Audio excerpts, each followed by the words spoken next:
Does a child get distracted within minutes of studying? Love YouTube and games more than books?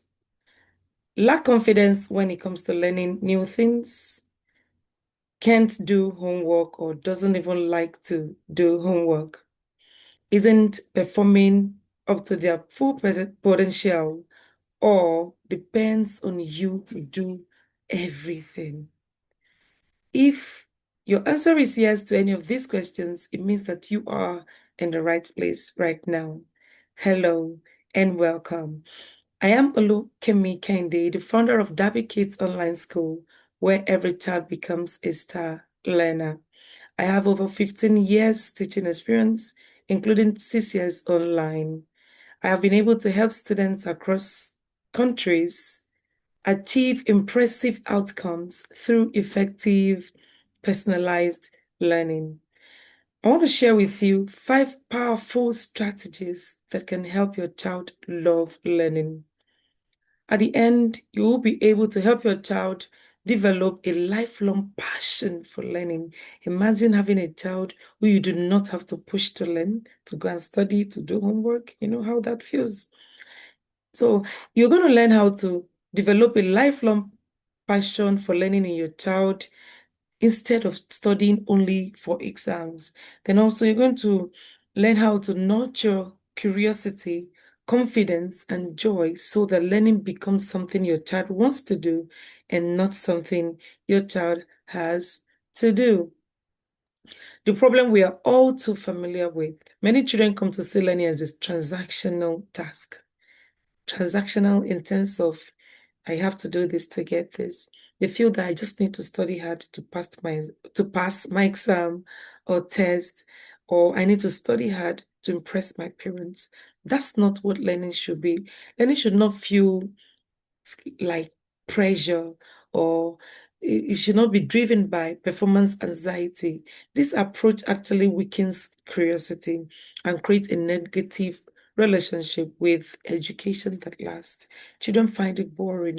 They just feel that I'm doing this just for my exam test. Parents, it doesn't, there's no push, there's no zeal to love or to continue to learn. But the good news is that this mindset can be changed, it can be reversed, helping children rediscover learning as something meaningful and worth exploring for its own sake.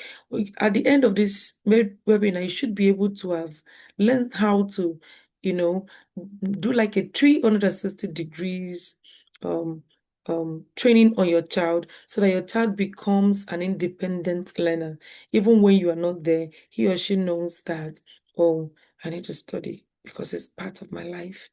All right. Why a love of learning changes everything. Imagine a child who comes back from school, takes their bath, then goes ahead to do their homework. You know, that feels so good, right?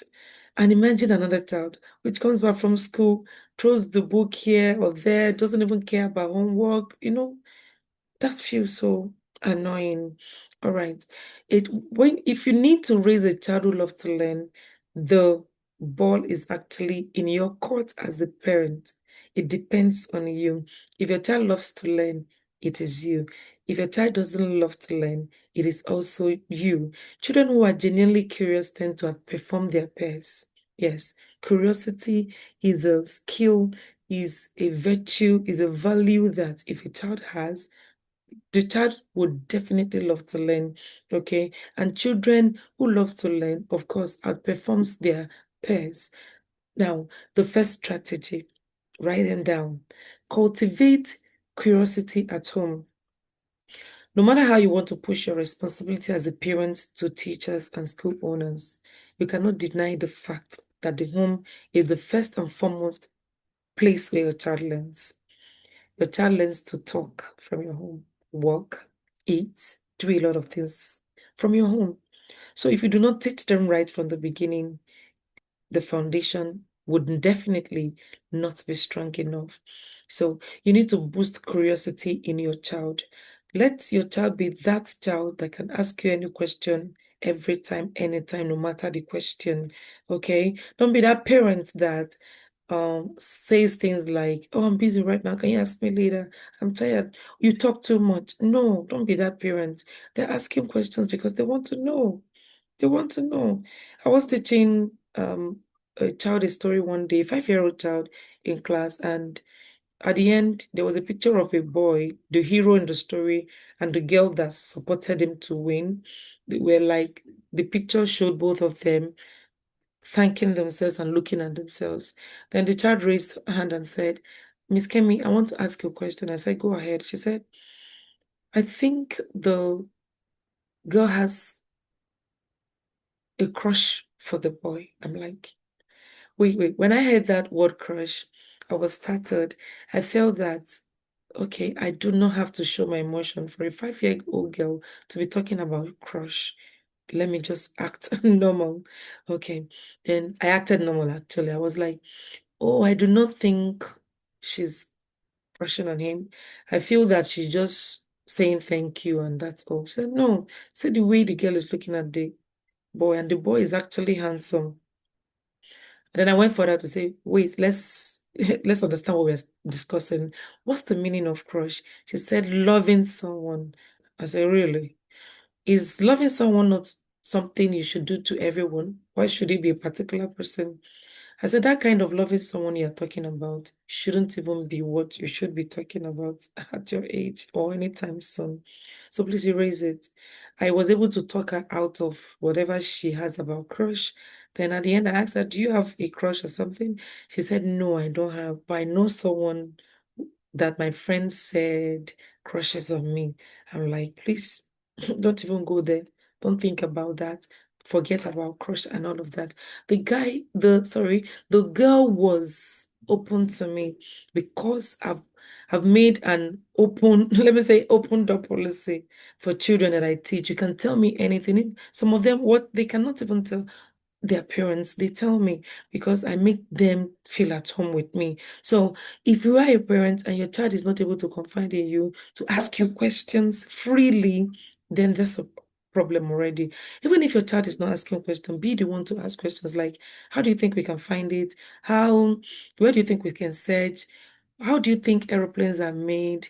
If we do this, what do you think will happen?" You are making the child alert and aware of their environment. They would love to know, they want to learn. And when a child loves to learn, the next thing is to pick books around them to start learning. Next, strategy number 2, make learning relevant to their world. Make learning relevant to their world. I was teaching one day, and I think I was teaching statistics, and the boy paused and said, "Miss Kemi, why am I learning this? I don't even need it anytime in my life. I'm going to be a YouTuber when I grow up." I was like, "Let me explain to you. If you're going to be a YouTuber, it's fine, it's perfect. But have you ever thought about growing your followers from maybe 10 to 50 to how do you keep record of this growth? How do you calculate if you are growing or not?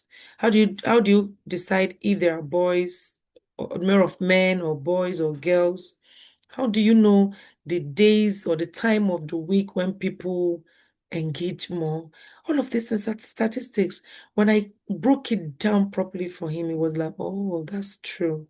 You know, if children know that learning is part of their life and they see you using it in their daily life, connecting it, reminding them that, "Oh, this is the math, 2 plus 2, or we want to make pancake. For one person, we're going to use a spoon of sugar. For two, if you're making for two or more, you're already making them understand mathematics in real life calculations." Another thing, follow their interest. If you want to boost your child's learning, you need to follow your child's interest. I also had a student that he talks about football all the time. If you ask him to make a sentence, trust me, he's going to make a sentence about football. Sometimes I hear the mother from background saying something like, "Ah, every time football is about football." But I use that to get his attention. Whenever I want to get his attention, I start talking about football, or, follow their interest. Try to adapt something in their interest and you see them listening, paying serious attention. Another thing, use media intentionally. Do not be that parent who will just turn on TV and walk away. Use it intentionally. Sit with them, watch documentaries, explain them, enjoy them together. Let them learn something through media. Another point, praise effort, not intelligence. See, no matter how you want to argue it, every child cannot be equally intelligent. No two people were created with the same level of IQ. So the moment you are telling your child, why would you score 56 when somebody else scored 60 out of 60? You are killing the child's morale. Praise effort. Oh, you scored 20 out of 60. Wow. You can try better next time. I know you tried, but you can do much more better next time. And if you have been involved in the child's learning, you'd have found out the weak points and know that, oh, for that child to score 20, you actually did a good job. Maybe if you were not involved, you would have made like 5.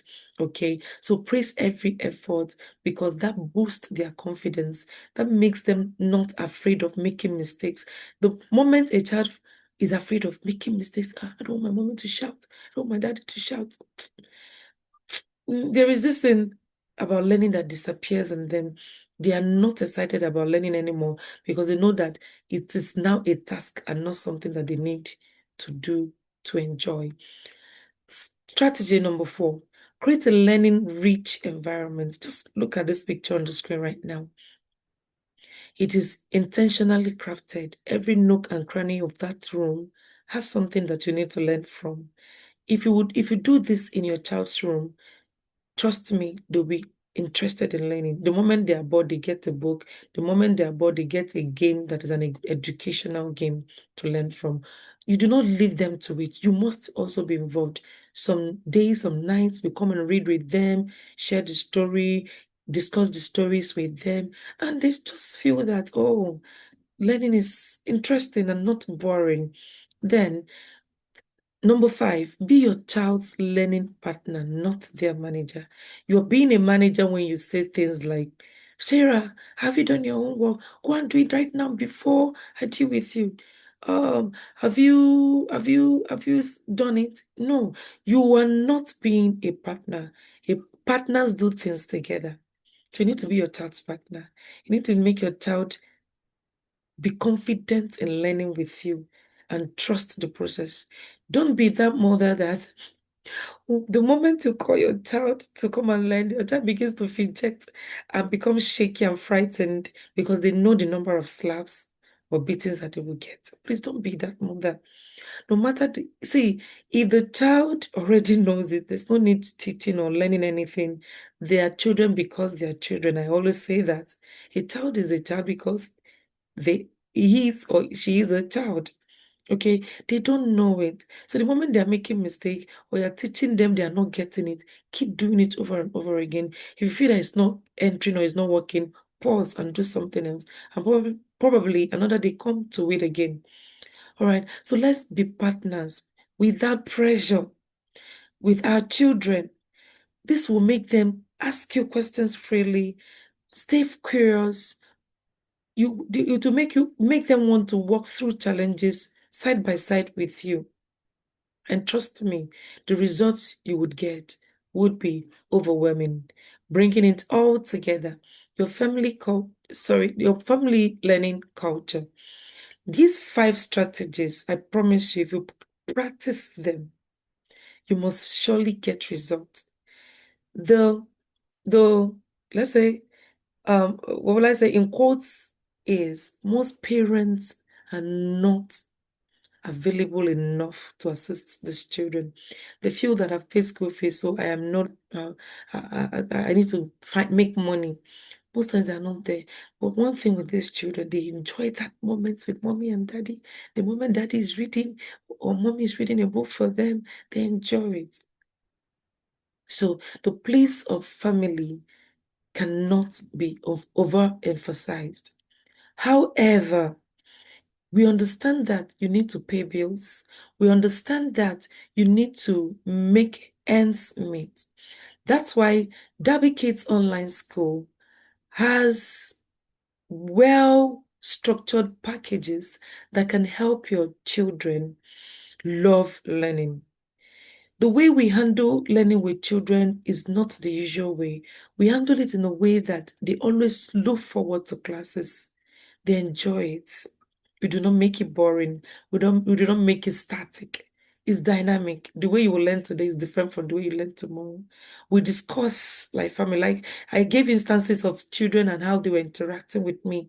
Yes, we interact. Even things that they can't say to other people, they say it to me because I make them trust me. I make them open to me. And if a child is open to you, trust me, the child will learn successfully without stress.